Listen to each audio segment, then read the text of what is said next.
การจำนำคืออะไร การจำนำคือสัญญาซึ่งบุคคลหนึ่งเรียกว่าผู้จำนำส่งมอบสังหาริมทรัพย์สิ่งหนึ่งให้แก่บุคคลอีกคนหนึ่งเรียกว่าผู้รับจำนำเพื่อเป็นการประกันการชำระหนี้ลักษณะของการจำนำ 1. สัญญาต่างตอบแทน 2. จำนำเป็นหนี้อุปกรณ์ 3. ทรัพย์ที่จำนำต้องเป็นสังหาริมทรัพย์ 4. ผู้จำนำต้องมีกรรมสิทธิ์ในทรัพย์สิน 5. ต้องมีการส่งมอบทรัพย์สินที่จำนำ 6. สัญญาจำนำไม่มีแบบ 7. ผู้รับจำนำมีสิทธิที่จะได้รับชำระหนี้ก่อนเจ้าหนี้สามัญ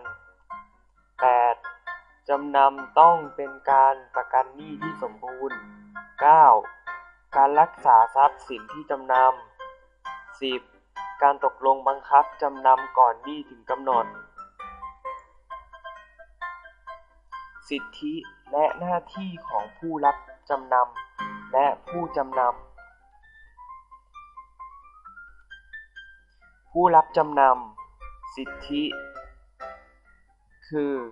ผู้รับจำนำมีสิทธิที่จะยึดของหรือทรัพย์ที่จำนำไว้ทั้งหมดจนกว่าจะได้รับชำระหนี้และค่าอุปกรณ์ทั้งหมดครบถ้วนแม้จะมีการชำระหนี้บ้างแล้วบางส่วนแต่ยังไม่ครบถ้วนผู้รับจำนำก็มีสิทธิที่จะยึดทรัพย์สินที่จำนำไว้ได้โดยไม่ต้องคำนึงว่าทรัพย์สินจำนำที่ยึดไว้จะมีราคามากกว่านี้ยังค้างชำระหรือไม่ หน้าที่ของผู้รับจำนำ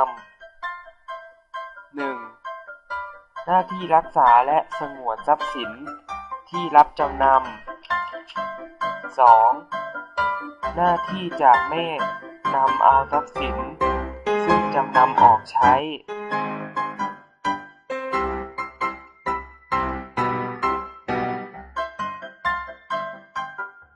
ผู้จำนำสิทธิของผู้จำนำสิทธิที่จะให้ผู้รับจำนำปฏิบัติตามหน้าที่ของผู้รับจำนำหากไม่ปฏิบัติก็จะมีสิทธิดำเนินการตามที่กฎหมายให้สิทธิไว้เช่นมีสิทธิตรวจตาทรัพย์สินที่จำนำว่าจะคงอยู่สภาพเดิมไม่บุบสลายหรือมีสิทธิหวงแหนทรัพย์ที่จำนำมิให้ผู้รับจำนำเอาทรัพย์สินนั้นออกมาใช้หรือให้ผู้คนภายนอกใช้หรือเก็บรักษาโดยที่ตนไม่ได้ร่วมตกลงหรือยินยอมด้วยหน้าที่ผู้รับจำนำหน้าที่ออกค่าใช้จ่ายในการบำรุงรักษาทรัพย์สินที่จำนำ 2. มีหน้าที่ไม่แก้ไขหรือทำให้สิทธิในตราสาร